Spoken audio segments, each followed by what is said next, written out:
دا بابا دا د باران کنه سیلاب باران سیلاب راغلی کنه دا نه ولې دا ودرې پکې دې کې ولاړ یو ګدال او دا دې کې ودرې دې بیا دا ها دا کتونکو دی وخت کې مونږ په اګره د دې ځای سنوم دی ګلشن آباد چې کم دی دا د نذیر کاکا کور دی د نذیر کاکا کور دی دې کې چې کم دی نو څلور پټه پورې اوبه ګرځېدلې دي او د دې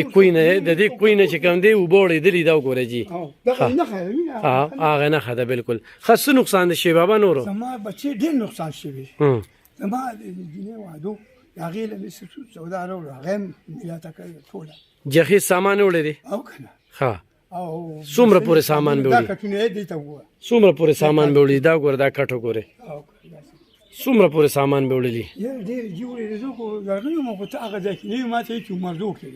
زه دې ما څنګه پېژندې ما څنګه پېژنې تا جان دوکان ته راغلی وې او ما ته ویې لکه تا تېغ وا کړې وې که نه ما بیا جړل چې ما ویې لکه دې به کله را پیدا شي چې دې ووینم هغه ته ما دلته دوکان کې ولیدې یاد دې شي صحیح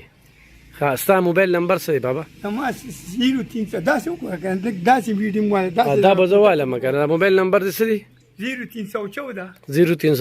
99 53 53 727 دا سامان چې کم دی ګوره او کنه دا کتونکو دا وګوره دا دوی کور کې چې کم دی نو څلور پټه پورې اوبه تللي دا وګوره جي او دا مې ته وایي زمونږ بس خدای ته دغه دا وایي کټې دې خو هم د خپوته وګوره ما کړې دا دی اوبه یو او کنه په ایمان ته هم دا اوبه ښه دغه دا ټول راغورځېدلي بیا دې جینکو ټیک دا د اور بلولو ځای نه نو دا اوارو ښه صحیح ده ښه کتونکو دا بله کمره چې کوم دی نو دا هم تاسو ته ښایو دې کمرې ته ټول ختم نه چې باران نو ټول دا وي دا وګوره جي دا واړه بچي مې که سبا را باندې را پرېوته نو بیا مې خاوند د هېڅ غم هم نه کوي او دې کې اوبه ننوتې وي اوبه پکې ننوتې وي او ستاسو بچي دي ټول راغلي اووه بچي دي څلور هلکان او درې جینکې خاوند مې چرس کي او بس نشې کوي او بیا بچو غم نه کوي زما واړه بچي دغه رنګې په کوټه کې ناست موبایل نمبر د سر خو نشته خاوند سره مې شته او ما سره مې شته ښه کتونکو د په دغه کور کې یو زما کوټې چت ته او د دې کوټې چت چې کوم دی دا د لرګو دی او بالکل یې ټال کړی دی دا وګورئ دا څه ټیم را پرېوتي شي او چې امداد ممداد دله چا روړی که نه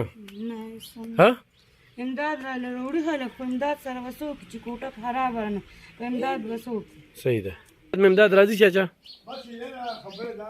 ها څنګه ته څه وې بس دغه ویټي موجي ورکوي خلک راشي څوک خوراک درکوي او دغه خوراک مراک ورکوي نو دا رارسي نور څه وچ خوراک نه راغلی وچ خوراک راغلی دغه شمن بوګه داسې څه انتظامیه یا دغه دړي جامې راکوي دا چوړي نه ښه تاله به مونږ نوې کپړې روړو انشاءالله ښه دلته به څومره کورونه والي وي دلته دا ټول داسې دا دي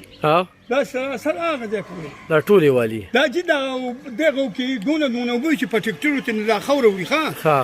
دونه لښې ورکې غورځولې دا پارک نه دی دا پارک تا خو به راغلي تا خو ډوډۍ هم خوړلې هغه وړی دی هغه ټول